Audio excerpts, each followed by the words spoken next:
build it, you demolish it. The legendary Homewrecker Burrito. Come build yours today with 20-plus fresh ingredients. First online order, 10% off. Promo code ONLINE.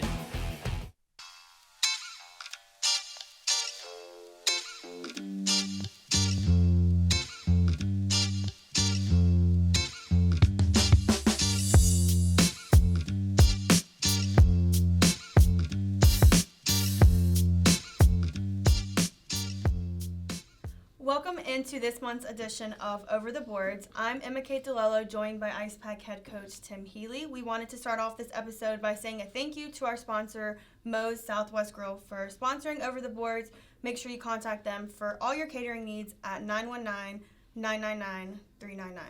So we have a lot of stuff. We do. And some good, compared to last time, really good stuff, too. Yes, it's been all positive. A lot of fun stuff to jump into. Since the last time we talked, the Ice Pack have played 6 games, and 5 of those 6 games have been wins. It's called a winning streak, yes. 5 in a row. Your team is currently on a 5-game win streak. So, like you said, a lot of fun stuff. Let's just go ahead and jump right in. When we left off last show, we were talking about the Lindenwood Showcase that your team participated in St. Louis at the beginning of January. Your team went 2-1 on the weekend, picking up wins against Davenport University and a huge overtime win against Trine University. So what did you kind of see that weekend from your team that you liked, as this is the weekend that started your 5-game win streak? Yeah, I think that weekend is really going to be known for the turning point in our season. It's really extraordinary. It's something that can really only happen in sports. We probably had our lowest point in the season and our highest point within 72 hours.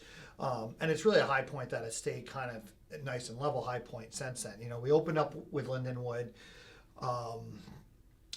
It was not pretty. I mean, just point blank. And I think Lindenwood's actually, you know, we've played Mary, we've played Liberty, we've played every top team in the country other than probably Florida Gulf Coast. And I actually, for my money, I thought Lindenwood was the most complete team we've played all year.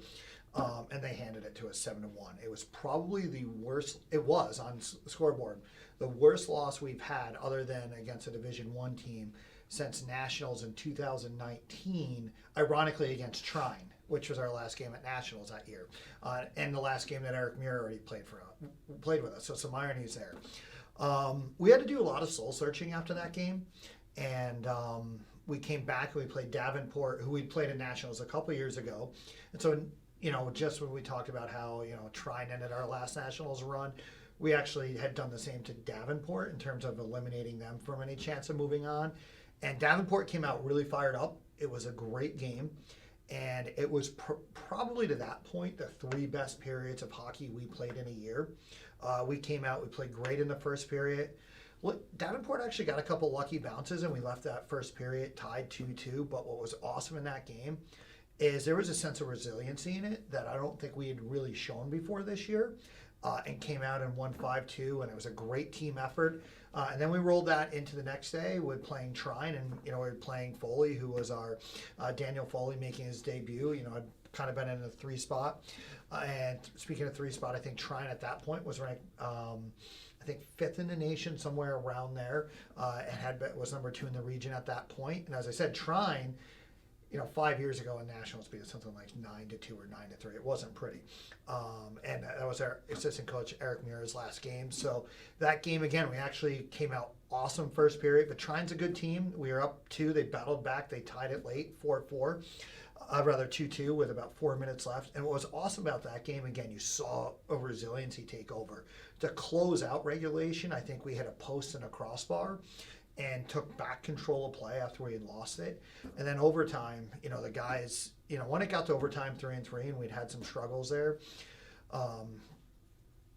they just did a great job. And I think a lot of people have seen the video of Zach Robinson ending it, but even more than that play, overtime, we controlled that too, which we had struggled in the 3-3s in the first semester. So it was a great win. And I think really, you know, the first time this year we really, I think we felt like the Ice Pack again, had a little bit of that swagger, the find a way to win. And, you know, and we brought that back from St. Louis with us. I think the team really came together on that trip in a way that we had it to, came back with a sense of confidence, which is awesome. And I think we've seen that since right here in Raleigh since we've come back. Yes. With, you know, Delaware and the other teams. I'm sure we're about to talk about. Exactly. That brings me right into our next question. So the last home game that your team has played was a back-to-back weekend against the University of Delaware. Friday's night's game was a huge statement win, 7-3 for the Ice Pack.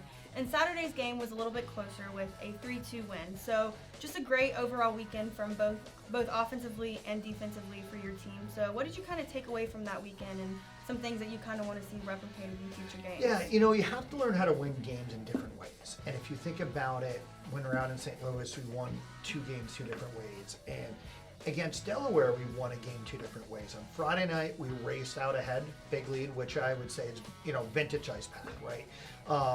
I think 3 or 4 goals in the first period, highlight reel goals. It was awesome. And they were also the first games for Alex James and Chase Williams in the lineup, too.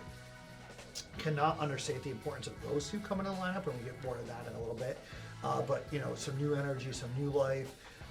James being able to quarterback we have a red and a black power play unit, so quarterback in that red power play unit. I'm reluctant to say which one is PP1 right now. It's like saying which child you love more. So each would say them, but that gave us energy and got out to a nice 7-3 win there. The next night was interesting. I don't want to. I had said to actually one of the refs before the game, was like, remember, you don't get paid by the call. Because I had sensed, certain refs have different tendencies, and we tell our teams to adjust to the strike zone. So kind of knew we were going to be in for more calls. I didn't quite expect the second period.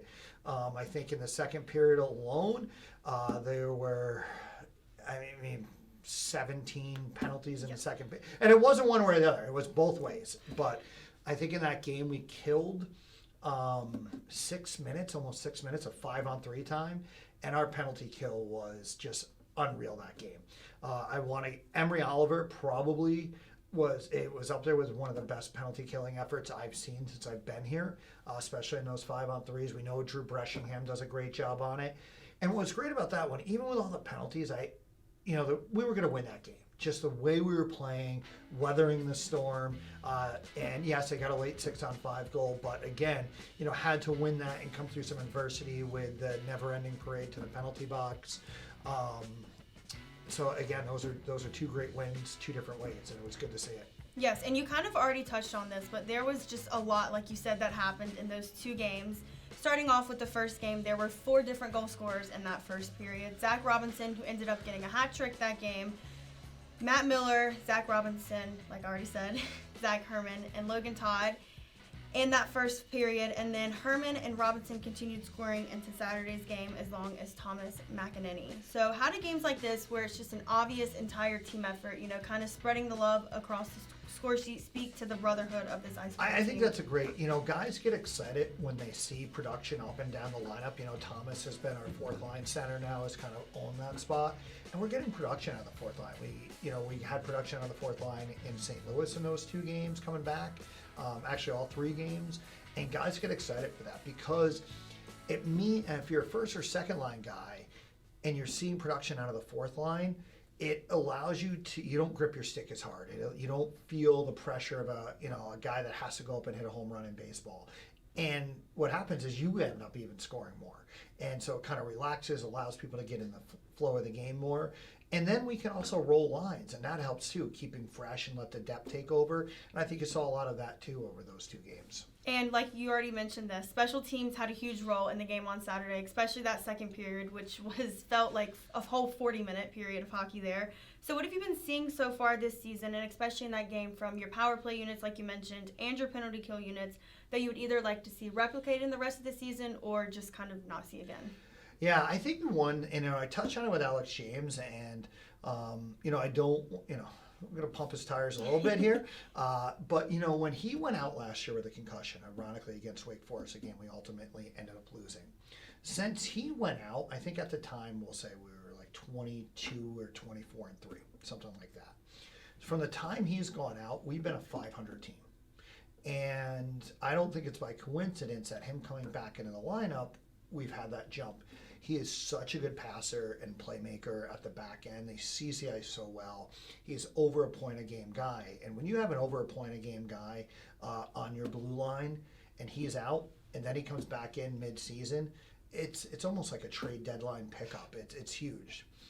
And the most recent game was the game against Wake Forest that the Ice Pack team played last weekend. 13-4, just huge win. I'm going to name every player that got a goal. I have them listed here. I'm going to go get something to eat because it took a while. It'll take you a while. So Garrett Arini, Chase Williams got his first goal as an Ice Pack player. Get those yellow laces off. Did not take long. And he's been a point-a-game guy, too, since he's come into the lineup. Yep. And Victor Hugo, Zach Herman had 2 goals.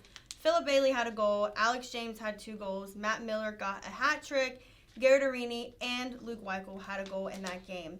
So what do these big wins by the big deficits kind of mean to your team? And just kind of how do you keep your team riding that momentum going in, but also letting them know that those wins are hard to get and not always guaranteed in upcoming games? Well, I think the Wake Forest game, Wake Forest at the Annex has been a house of horrors for us.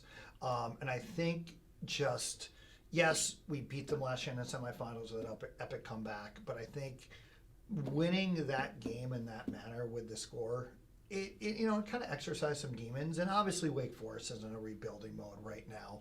I mean, it goes without saying, when you beat a team by that margin, are you that good or are they that bad? And, it's normally a little bit of both, and I think that was the case there.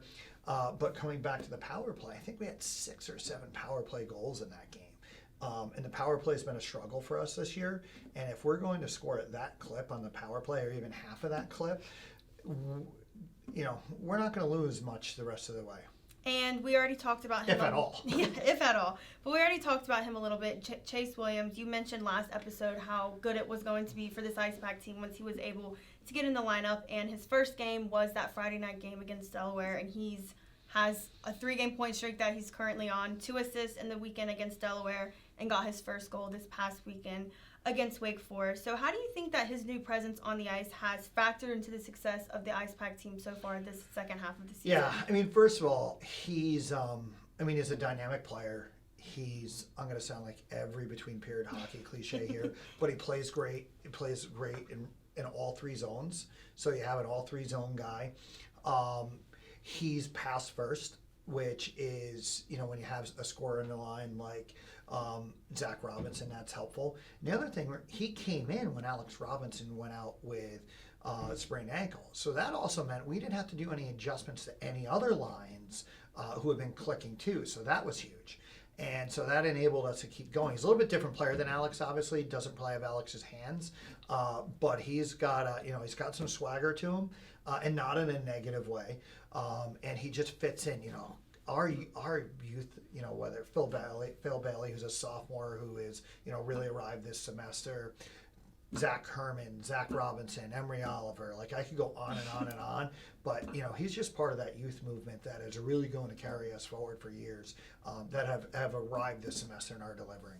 And Matt Miller, who is a player that you've been able to coach all 3 years as a member of the Ice Pack, he just became the 10th player in Ice Pack history to reach 100 career points after the huge weekend in Wake Forest where he had a hat trick and assisted in 5 goals. So what does it mean to you when you see players that you have coached for a few years reach milestones like this? Well, first of all, above anything else, Matt Miller is a great human being. He's a great hockey player, but he's also a great human being. And he's a very selfless guy, but this one meant something to him to get to 100.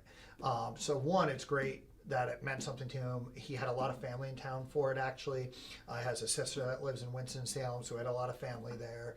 A lot of people know his dad, Marty, so, we're able to have Marty present the puck to him after the game. But, and Joanne and the whole family was up there for it. Just a great kid, a great family.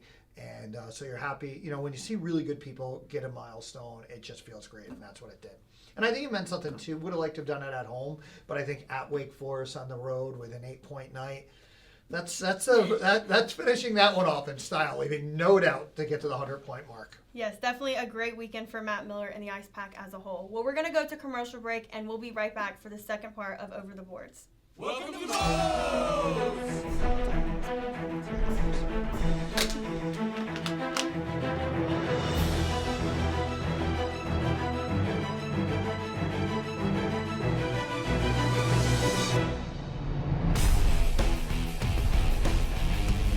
We build it, you demolish it. The legendary Homewrecker Burrito. Come build yours today with 20+ fresh ingredients. First online order, 10% off. Promo code online. Welcome back into Over the Boards. We're going to just go ahead and start right into this, talking about some goaltending. So your goaltending has proven this season, especially in the month of January, to be kind of one of the main highlights of this Ice Pack team. So when you have 3 reliable goaltenders in net and they have proven that they can compete at this level consistently, how does this impact the confidence of the rest of the team out on the ice when they're playing in front of these goaltenders? Well, I think you nailed it, right? That confidence in front of the ice, right? That obviously you want to block shots, you want to bear down, you want to play a great D zone, but some mistakes are going to be made. And when you know you don't have to worry about who's in net, that's going to take care of itself, it feels good. And I think our goaltending has jumped this semester too. I think Eric Daniel, in particular this semester, is really playing well right now. I think Isaac. Probably would have wanted some of the Lindenwood stuff back, but I thought against Delaware he looked great and rebounded nicely. Foley coming in gets his first 2 career starts, so he's 2-0, and I was glad to see him get some success in those starts because he kind of came in a tough spot against Cincinnati for his debut in the third period. That was trial by fire. I mean, it was a 50-shot game and overtime, and our season was kind of hanging in the balance at that point, and he delivered. And the guys in front of him delivered with a lot of shot blocking too. So it's a team effort in the D zone, but especially in penalty, there's a saying your best penalty killer has to be your goalie. So in games like Delaware, right, when you're on the kill a lot and you're having our 10Ds back there doing what they're doing, it goes a long way. Yes, and the next game on the schedule for your team is a home-and-home weekend series against Virginia Tech, who you have yet to see so far this season. And I kind of saw on the Virginia Tech hockey Twitter that they're referring to this game as the biggest weekend of the season for them. So with this being an ACC Premier Division matchup, those are big games no matter when in the season, but especially kind of approaching the end of regular season play. So how do you keep your team focused and prepare for this weekend ahead, and just kind of how important this back-to-back home and home is? The reality is, they're calling it their biggest weekend of the year. Every game is our biggest weekend of the year because we did put ourselves in a hole in the first semester that we're doing a great job climbing out of. So it's our biggest weekend of the year too because every game that day is our biggest game of the year, and that's the way we have to take it. I think when we look back at first semester, our competition was we were competing some of the time, not all the time.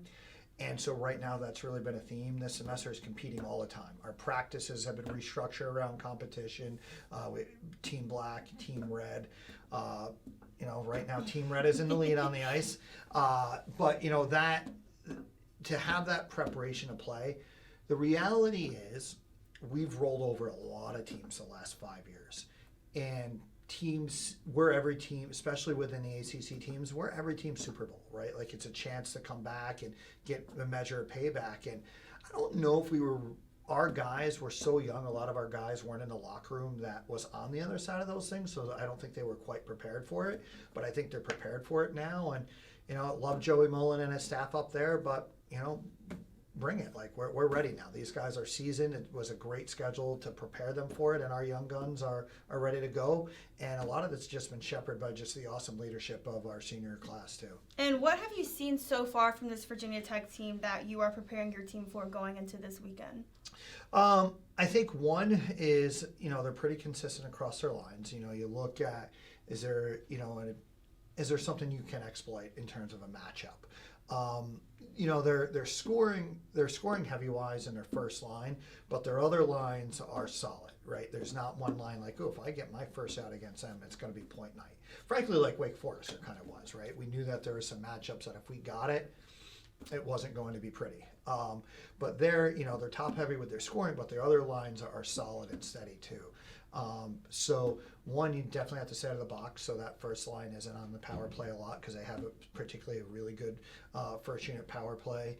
But other than that, right, it is less about who we're playing and more about us. If we're attacking with speed, playing with speed and confidence, and then it doesn't really matter. And I think a lot of ACHA hockey is about that. It's less about who you're playing and more if you can play your game.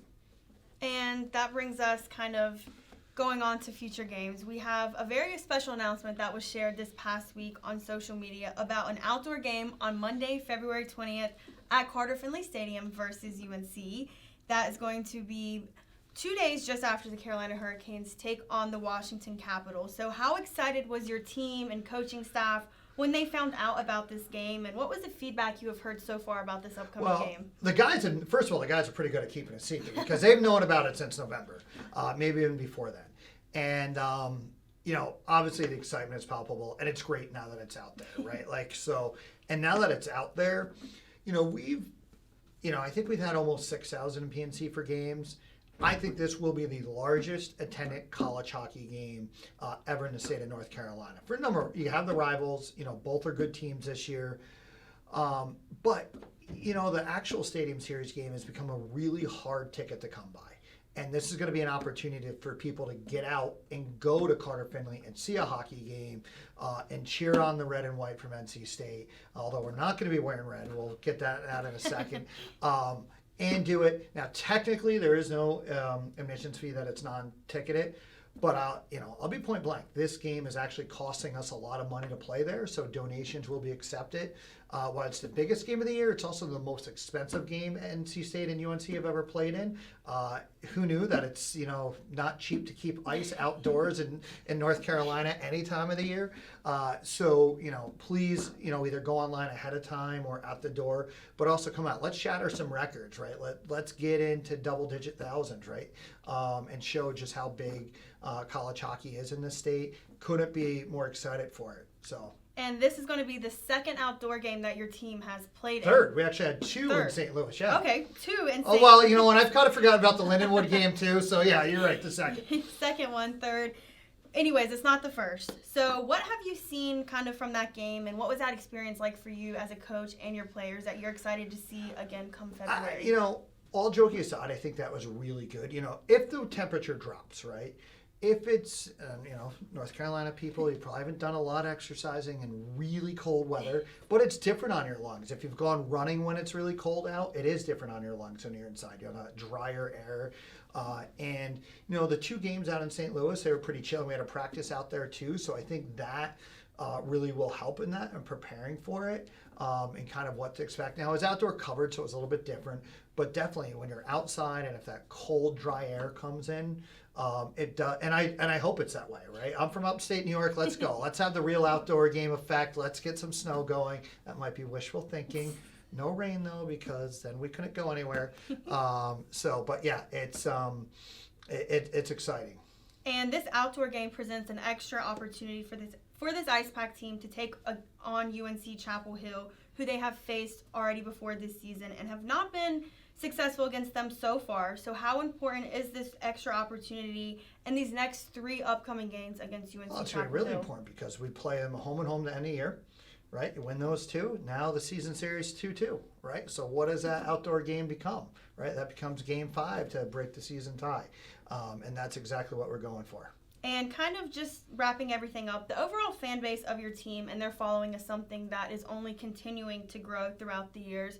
We have seen huge turnouts this season for home games for the Ice Pack, including NC State students, family and friends of players, and just youth hockey players and everything in between. So what would your message be to anybody out there who has never attended or watched a hockey game, and how would you encourage them to get involved into the continuously growing game of hockey in North Carolina? I think there's a couple things. One is, we see great attendance at PNC and against UNC and stuff like that.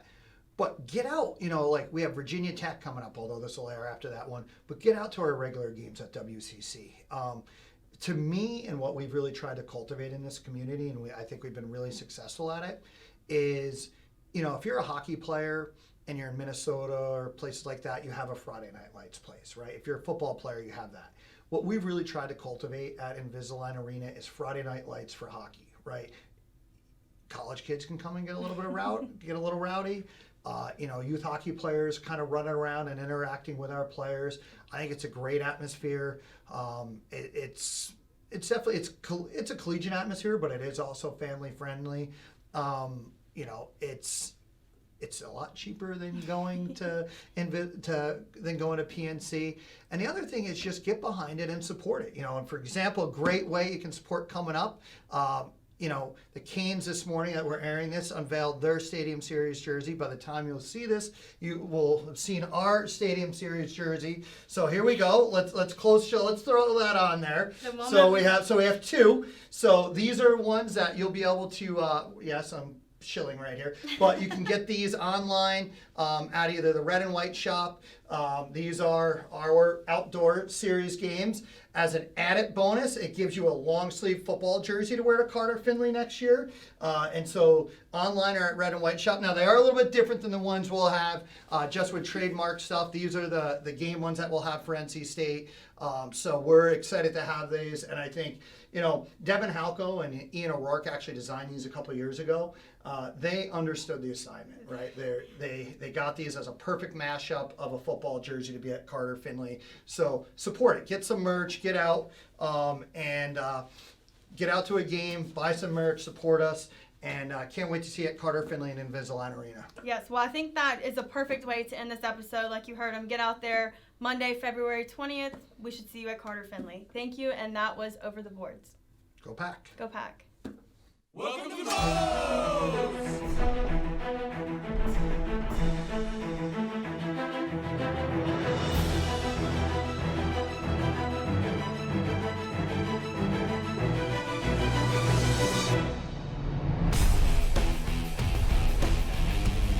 We build it, you demolish it. The legendary Homewrecker Burrito. Come build yours today with 20 plus fresh ingredients. First online order, 10% off. Promo code ONLINE.